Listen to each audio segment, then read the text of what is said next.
Hello there and welcome. I am going to explain an idea that every child should learn before they even go to school. And yet, most people go right through their life and never really understand it. Dr. Maxwell Maltz, around 1960, said it was the greatest psychological discovery of his generation. It's on self-image. You see, you and I have an image of ourselves. It's how we see ourselves. I know there's a reflection come back from the mirror. I can see me. That's a reflection of my physical being. But that's not how I see me. I see me in my mind. And it's based on information that I have on me. Now, some people have a lot of false information, so they've got a very false self-image. Around 1960, Dr. Maxwell Maltz wrote a book called Psycho-Cybernetics. Cybernetics was a new idea. Cybernetics was something that was discovered around the Second World War by a physicist and a mathematician, Weiner and Rosenbluth. They didn't even have a name for it. And it was used for heat-seeking missiles. And they pointed out that cybernetics is the science of control and communication in the animal and in some machines. And what it does, it measures deviation from a set goal, sends information into a coordinating mechanism that'll correct the output and keep whatever it is moving towards the goal. Well, do you know you have a cybernetic mechanism locked up in you? Now what I've just said may not make any sense to you at all, but before you finish watching this video, it's going to make a lot of sense. Now, if you've heard me speaking at any event or in any video or audio, you've heard me talking about paradigms. Paradigms are nothing but a multitude of ideas, a multitude of habits that are fixed in the treasury of our subconscious. Paradigms are partly genetic and partly environmental. In other words, the ideas are built right into the genes at birth. That's why we look so much like our relatives. So when we tie all these together, it makes a very interesting story. And I'm going to ask you to sit back, take notes if you want, but really pay attention. If you have kids in school, this is critical. If you're in sales, your sales will skyrocket. Relationships, just anything that you're going to do is dependent on how you see you. So let's think about it. Cybernetics and paradigms. Very, very interesting subject. Cybernetics and paradigms are both control systems that operate essentially on the same principle. Both maintain a definite course of action and will not deviate from the course that has been established. You must alter the paradigm to achieve the result that you desire. Now think about that for a moment. You'll see people stuck at a certain level. Go ask any sales manager to give you the names of their salespeople, and they can tell you what those salespeople are going to do next month and next year. Why? Because they're programmed. They just come in about the same, maybe up and down a little, but they come in about the same. How about athletes? Every coach will tell you exactly how they're going to play. There's patterns. They're called habitual patterns. Well, that's a paradigm. Now, this is a beautiful concept, so let's understand it. Cybernetics and paradigms, all right? There's a thermostat. Now, a thermostat in your home is a cybernetic instrument. Now, I live in Toronto, so a good part of the year it gets pretty cold there. Other parts of the year it gets pretty warm. But in the winter, you would have your thermostat set to control the room temperature at around 70 degrees. Now, you could be sitting there reading a book or something, and all of a sudden you feel a draft around your feet, and you're starting to feel a little cool, and you think, what's going on? So you go and look at the thermometer, and you notice that the temperature is not 70, it's dropped to 65 degrees. You start to investigate, you think, what's wrong? And you'll notice the front door's open. Now, it used to be, when I was a little boy, you'd go and check on the furnace, because maybe the furnace had gone out. And you'd have to shake all the ashes down and build another fire and get it going again. Not today. Today we've got cybernetic mechanisms hooked up to our heating system. You see, the thermostat measures the deviation from the set goal. What was the set goal? The set goal is 70. But the temperature is at 65. Things have changed. The thermostat sends a message to the furnace, and automatically the fire is turned on. The fan's turned on, and the temperature starts to rise. And it gets up to 66, 67, 68, 69, and it'll take it right back until it's back on course at 70 degrees. And then the fire and the fan are turned off. Now think of that.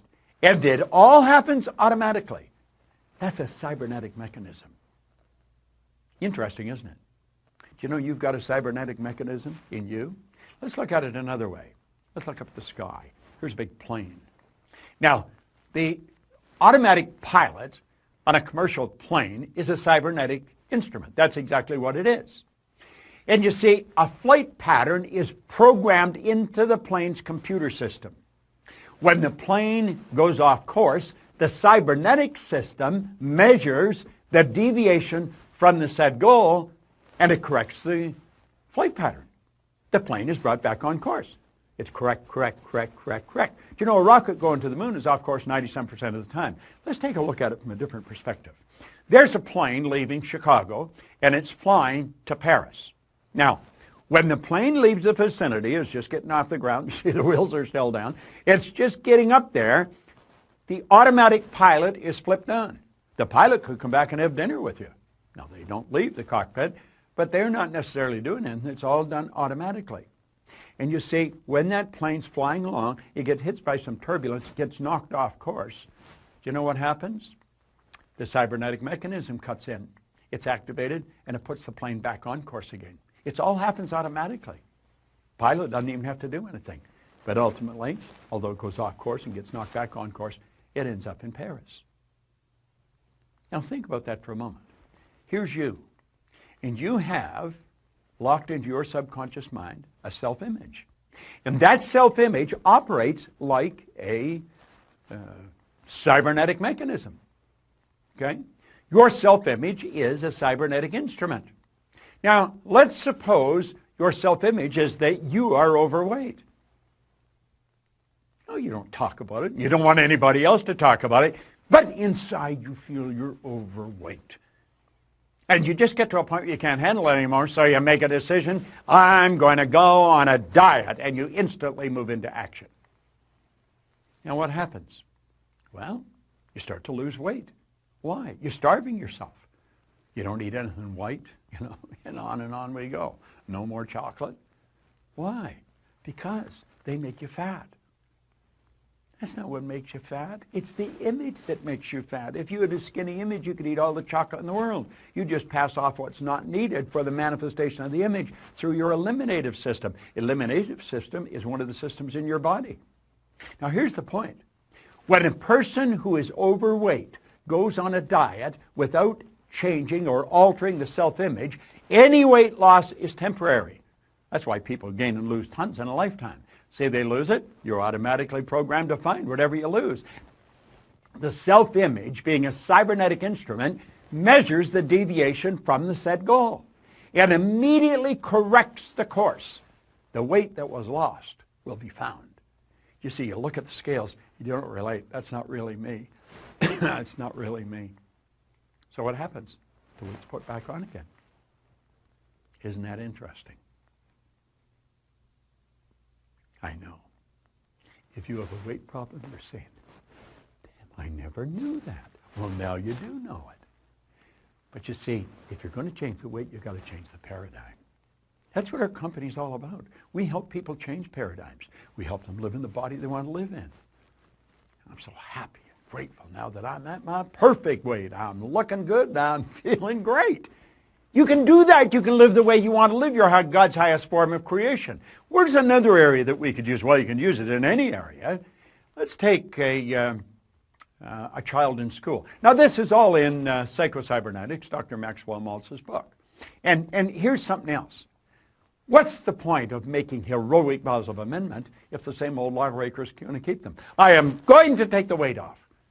But you don't change the lawbreaker, the paradigm. Emerson was right. Of what use to make heroic vows of amendment if the same old lawbreaker is going to keep them? Let's look at a student in school, all right? Now, there's the subconscious mind, okay? And the student, the image, child has an image. You see, the child's self-image is a cybernetic instrument. That's exactly what it is. And the child has an image of poor grades. This is biographical, by the way, because that's the image I used to have. And I got them. Sure did get them. And you see, when a person is receiving poor grades in school, it's an expression of a self-image. It's the self-image they hold that they're expressing. The person believes they are not very bright. They, of course, receive a report card that reflects the poor image that they've got.